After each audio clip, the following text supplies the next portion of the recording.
Halo semuanya, selamat datang kembali di podcast Catatan Iman. Masih bersama dengan gua Victor dan rekan gua Dennis di sana. Hai Den. Yeay, hai Thor. Kita kembali lagi di episode yang baru, episode yang ke-24 gitu ya. Hmm. Dan hari ini gue pengen kita hari ini mungkin lebih lebih apa ya, lebih santai kali Den ya. Jadi kita Hmm. mungkin nggak akan diskusi yang terlalu apa ya, terlalu knowledge, maksudnya terlalu memberikan banyak pengetahuan, tapi kita lebih ngobrol-ngobrol aja hari ini, lebih santai. Jadi, tapi Puji Tuhan. walaupun obrolannya santai, tapi topiknya nggak santai nih, Den. Waduh, apa tuh? Jadi gue kepikiran buat kita ngobrol mengenai gereja setan. Waduh, ini udah malam gitu. Maksudnya kenapa nggak ngomong siang gitu? Gereja setan ya. Kenapa? Apa alasan lu mengambil topik ini? Gitu.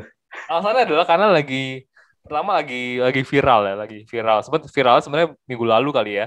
Semenjak Deddy Hmm. Corbuzier ada bikin podcast sama Mongol. Jadi seorang stand up comedian.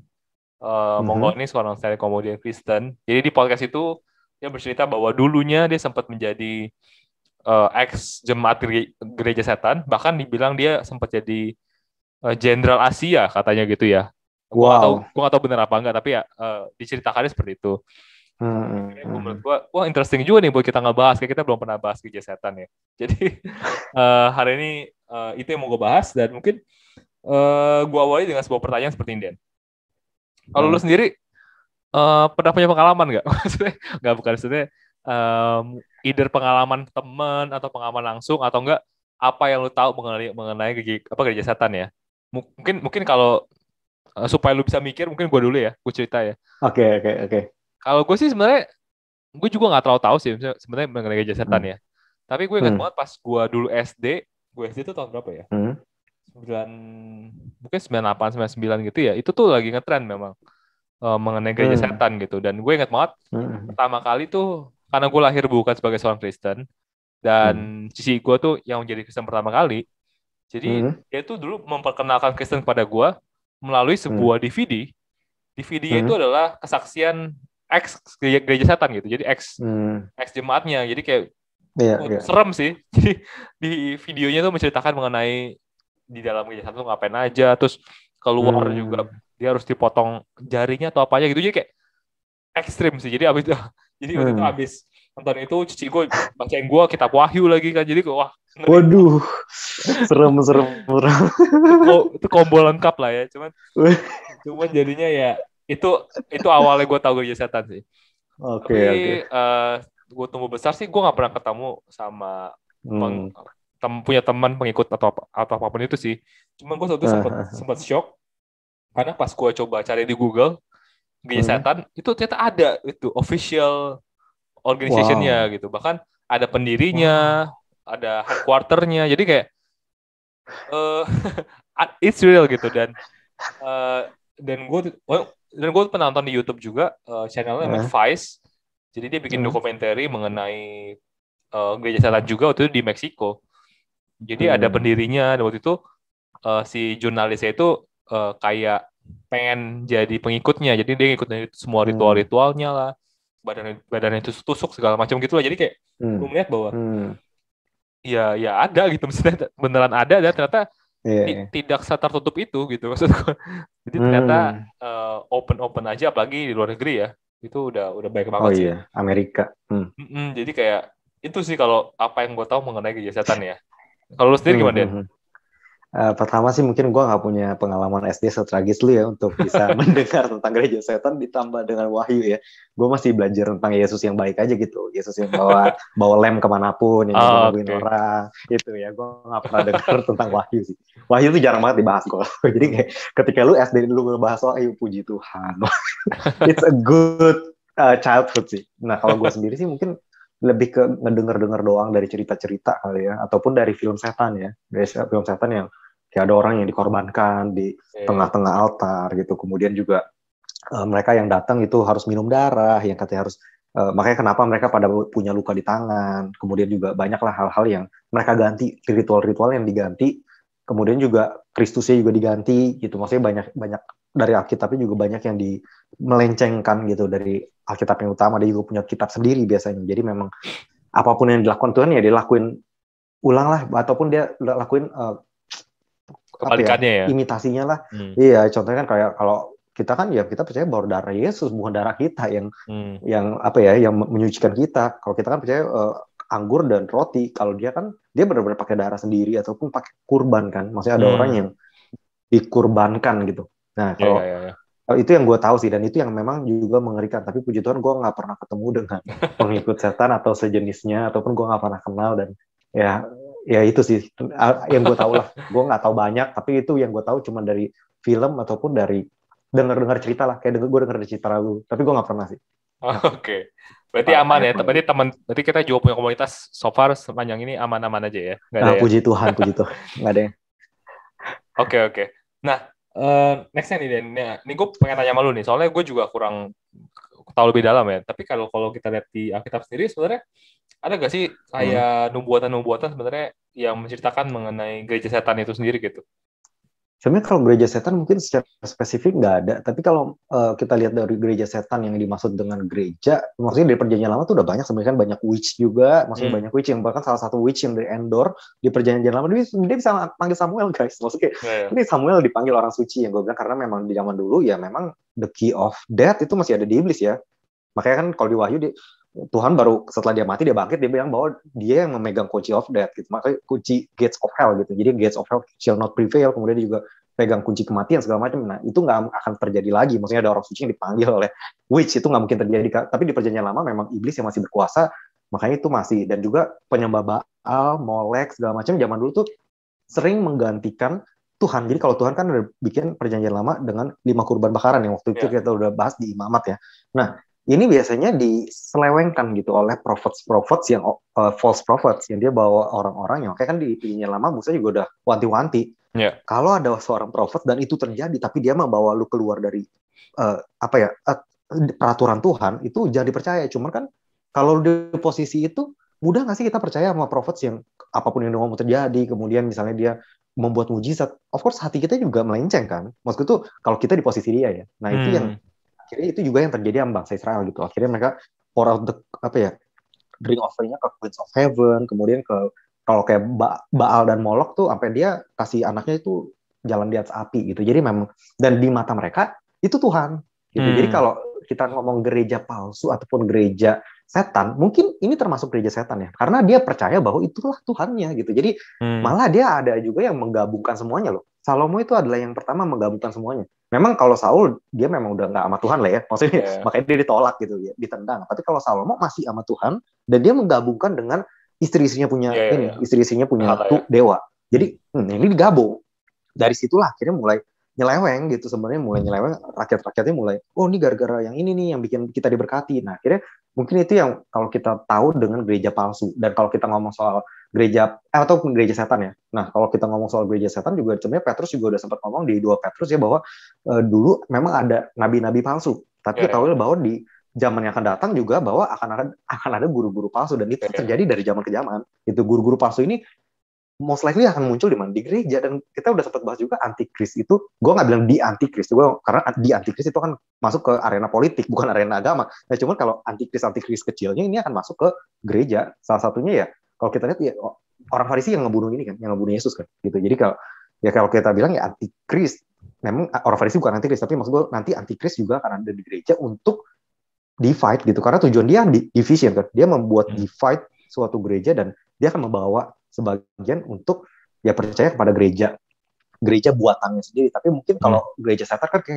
kayak kalau kita ngomong gereja setan kayaknya agak tragis gitu ya, maksudnya kayak kita lihat ada darah, percikan darah, kayak mungkin kalau sekarang nggak sekejam itu, karena memang ada rules di pemerintahan yang nggak memungkinkan untuk mereka mengorbankan orang ataupun hal-hal kayak gini gitu, karena kan ini agak mengerikan ya. Jadi mungkin nggak semudah itu, atau kecuali di Amerika, karena di Amerika juga ada pertemuan witch, jadi ada seminar, ada juga, jadi gitu gila banget kalau di Amerika, memang bebas banget.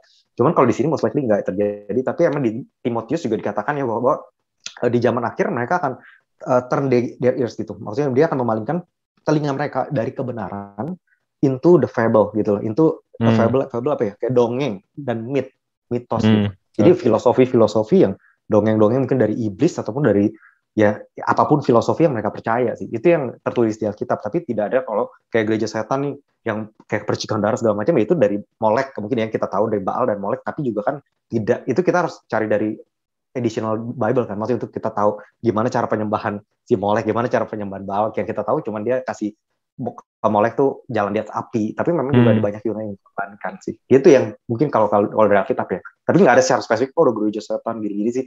Mungkin gereja setan yang kita maksud dengan yang di Alkitab sama sebenarnya, tapi ya mungkin yang cuma ditulis ya karena ada guru-guru palsu, akan ada orang-orang akan percaya pada mitos, pada fables segala macam, itu sih yang gue tahu ya. Karena pengetahuan gue terbatas. Kalau menurut lu gimana?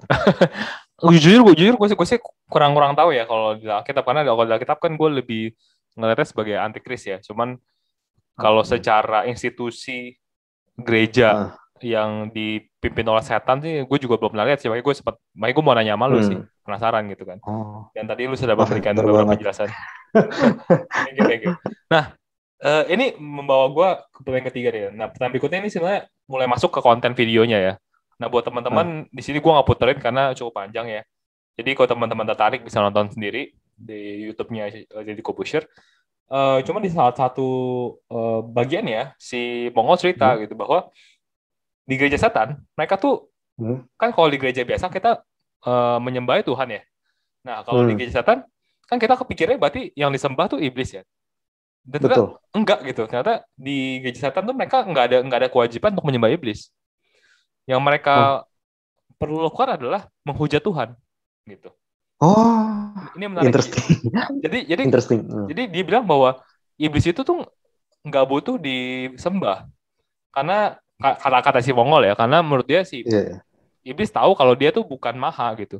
Istilahnya dia bukan maha hadir, dia bukan maha kuasa, jadi nggak perlu sembah gua gitu. Tapi yang lu perlu lakukan yang menghujat Tuhan. Jadi kayak dalam punya penyembahannya semuanya katanya yang berisi hujatan mengenai Tuhan gitu. Dan ini menarik sih, gue juga pas denger, dan pas akhirnya gue coba cari tahu gitu ya di Google, ternyata ada doktrinnya juga gereja setan, dan memang ada doktrin, salah satu doktrinnya adalah itu menghujat Tuhan gitu. Dan gimana Dan menurut lo, why they do that gitu? Kenapa mereka melakukan itu? Ini benar-benar interesting sih, tapi ini juga benar-benar mungkin menjawab banyak pertanyaan bahwa ya memang sebenarnya kenapa iblis menyerang kita, salah satunya ya basically karena dia mau menyerang Tuhan tapi nggak bisa kan.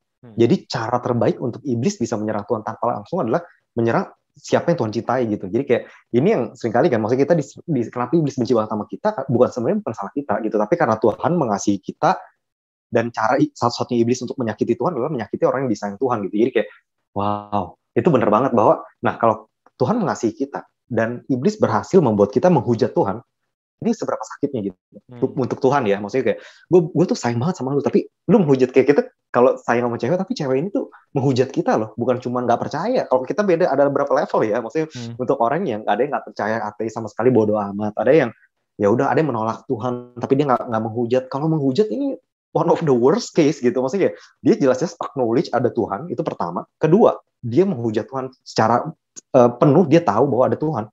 Karena untuk lo menghujat seseorang, lo harus tahu bahwa dia ada kan.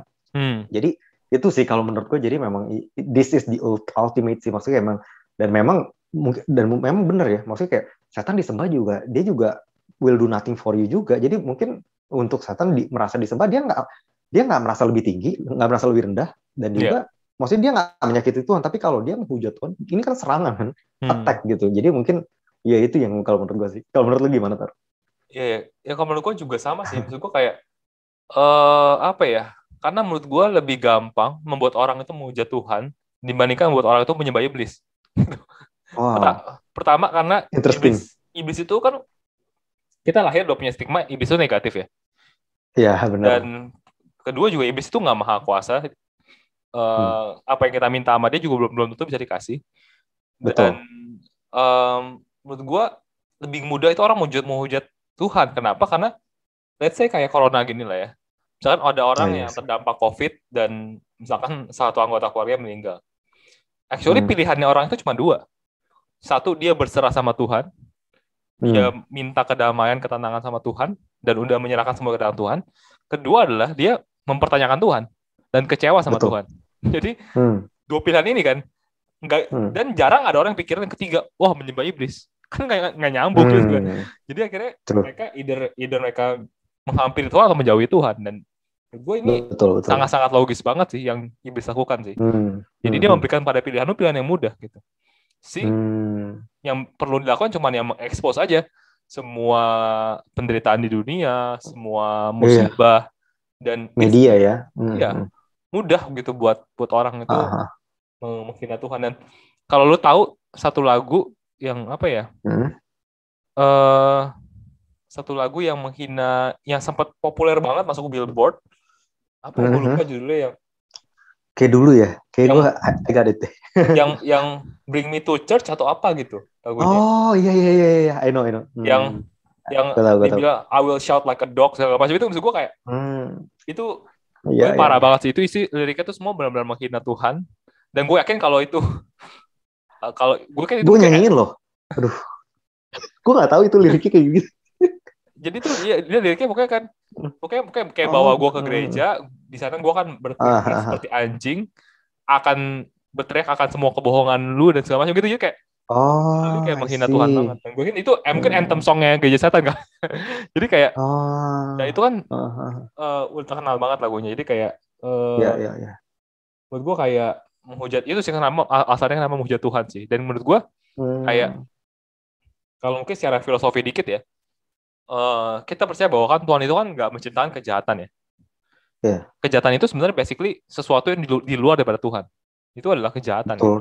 Fix. Jadi menurut gue kayak jadi ya nggak perlu iblis tuh apa ya menyuruh manusia tuh melakukan sesuatu yang jahat gitu. Maksud gue kalau lu menghujat Tuhan kan lu menolak Tuhan.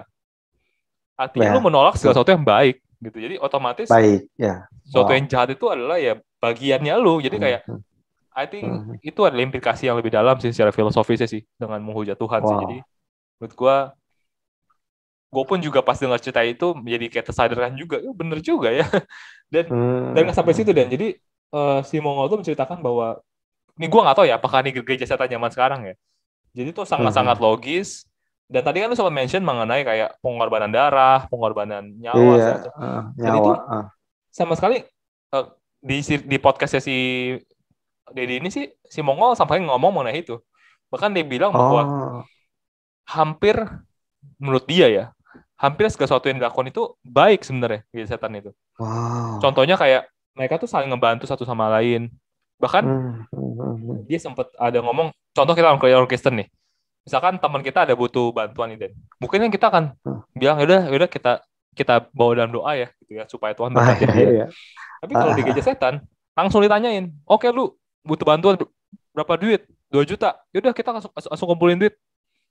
Siapa punya lebih gitu, langsung dikumpulin, langsung dikasih 2 juta.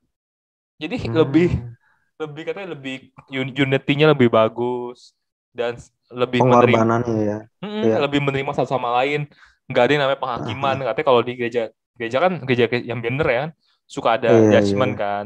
Judgement ya. Nggak ada judgement, apapun bentuknya diterima. Jadi kayak sebegitu baiknya katanya komunitasnya. Dan di sini gue mau nanya ke lu deh, kayak kan di pikiran kita kan iblis itu sesuatu yang jahat kan. Tapi why kayak mereka bisa buat sesuatu sistem yang kesannya itu bagus banget gitu. Seakan-akan saling membantu, bahkan seakan-akan mencerminkan nilai kekristenan kan, mengasihi satu sama lain gitu.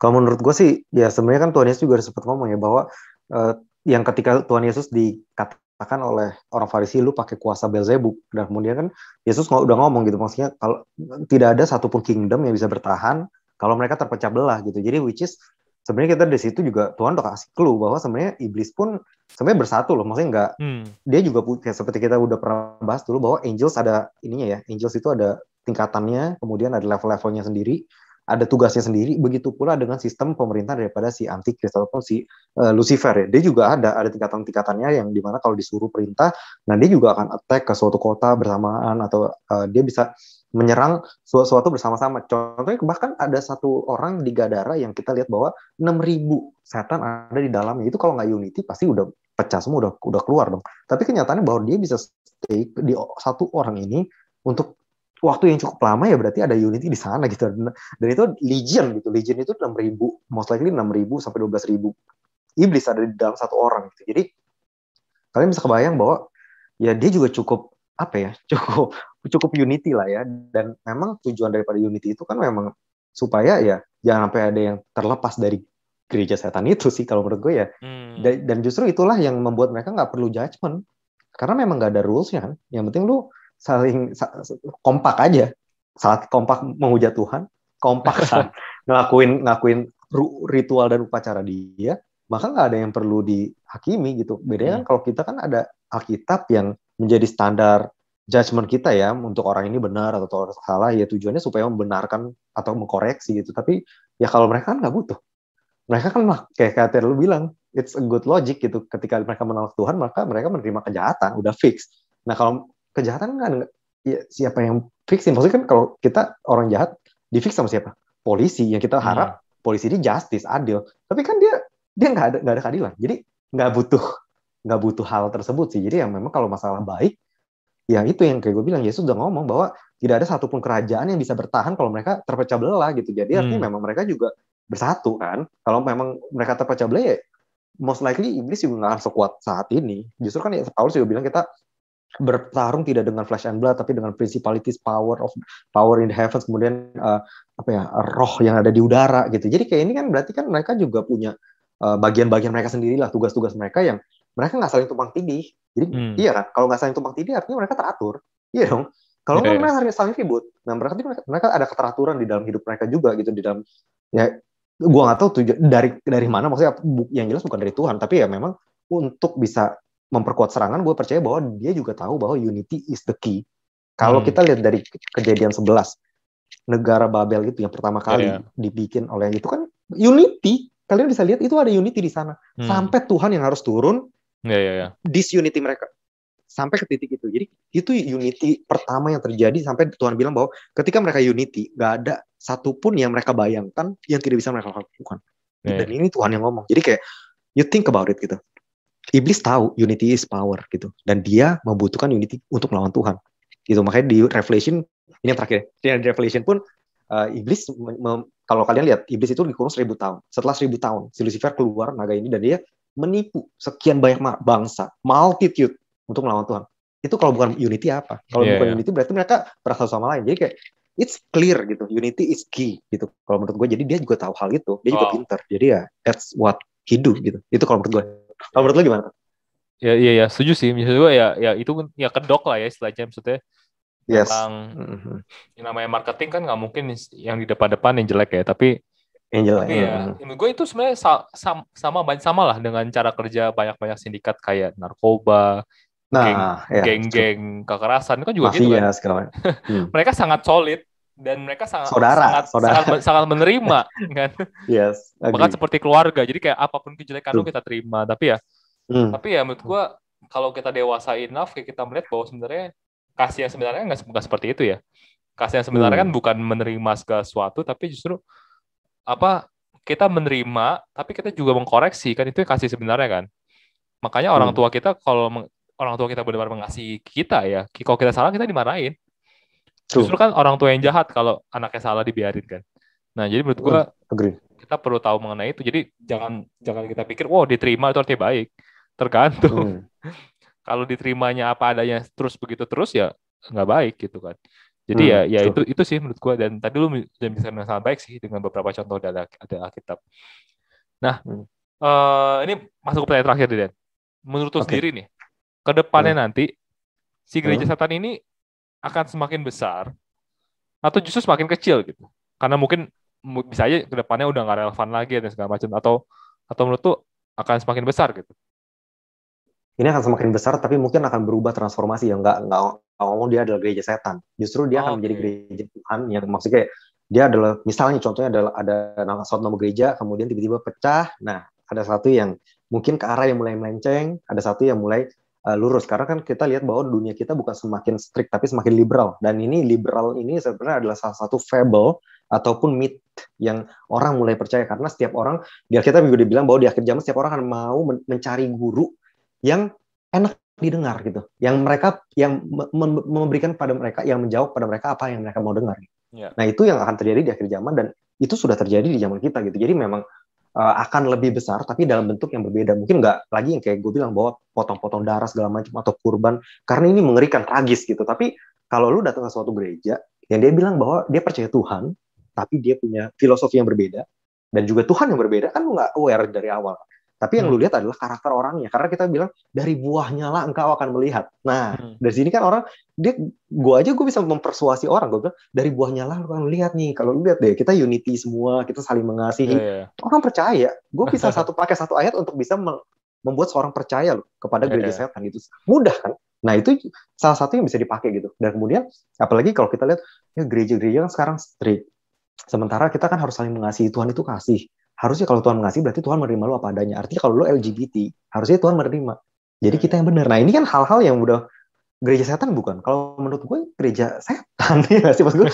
Karena dia udah melencengkan apa yang ayat yang dipakai harusnya untuk membenarkan orang, ini malah membawa orang kepada sesuatu yang error gitu, kepada sesuatu yang salah. Jadi ya itu sih kalau gue bilang gereja setan akan makin bertumbuh karena negara kita ataupun bukan negara ya, maksudnya dunia kita akan semakin liberal, itu udah fix. Kemudian kita akan semakin dipengaruhi oleh negara luar yang sudah liberal. Jadi makin lama orang-orang juga, terutama kan makin kesini makin banyak ya orang-orang yang punya kelainan baik LGBTQ ataupun feminisme, maksudnya kayak ada orang yang pokoknya kayak seakan pride-nya tinggi untuk enggak kita udah feminis, dia punya filosofi sendiri, New Age segala macam. New Age aja sebenarnya udah termasuk gereja setan kalau kita ngomong, karena banyak juga gereja yang sekarang menganut New Age, jadi kayak itu udah mulai ke arah sana. Cuman mungkin bentuknya tidak seperti yang kita bayangkan zaman kita kecil gereja setannya, tapi akan pasti bertumbuh. Nggak mungkin dia nggak bertumbuh. Tapi the good news adalah yang dikatakan Tuhan sih, bahwa dunia akan semakin gelap, tapi your light will shine in the bright, and the kings will come at the brightness of your rising. Artinya ya kita akan menjadi terang di tengah kegelapan, ketika di mana raja-raja pun akan datang pada kita untuk menanyakan apa yang benar gitu. Jadi that's the good news ya. Jadi gue bilang bahwa dunia akan semakin gelap, tapi the good news adalah kita akan semakin terang. Karena terang akan menjadi semakin terang ketika gelap itu makin gelap gitu. Ya. Itu sih kalau menurut gue. Kalau menurut lu gimana, Tor? Ya, gue setuju sih. Maksud gue kayak akan berkembang, tapi nantinya nggak akan seperti yang kita kenal sekarang lah ya. Maksudnya mungkin namanya bukan gereja setan, tapi kayak lebih kayak mungkin gereja biasa, tapi dengan pengajaran yang jauh berbeda lah ya. Ya sebenarnya aliran setan itu sebenarnya. Maksudnya karena apa sih aliran setan? Aliran setan adalah sebenarnya aliran di mana dari kejadian sebenarnya itu kejadian 1 di mana kejadian 2 ya. Di mana ya aliran di mana Tuhannya itu kita gitu. Tuhannya manusia gitu. Jadi ya interesting point. Sekarang sih kita mulainya udah New Age kan udah mulai ke arah situ kan. Iya. Tapi menurut gua kan itu kan belum terinstitusi lah ya. Belum ada doktrinnya, tapi menurut gua one day akan jadi doktrin di mana ya we are the God gitu. Ya. We are the God. Kita yang nentuin bagaimana ke depannya, which is sebenarnya udah banyak sekarang kan. Maksudnya kita udah sempat ngebahas mengenai progressive Christianity, di mana yang menentukan arah doktrin moralitas ya kita, udah bukan Tuhan lagi kan. Jadi kayak itu udah setengah jalan. Nah nantinya akan lebih frontal lagi, dan menurut gua orang akan susah membedakan sih nantinya antara Kristen yang konvensional itu Kristen yang kaku dan udah jadul, atau Kristen yang baru yang lebih modern. Udah bingung akhirnya Kristen yang mana menurut gue. Akan sampai di tahap situ sih. Makanya nanti yang bilang tadi kan muncul guru-guru palsu gitu kan. Jadi akhirnya agree sih. Interesting point. Oke. So paling itu aja, kita ngebahas kesehatan, jangan terlalu lama-lama juga.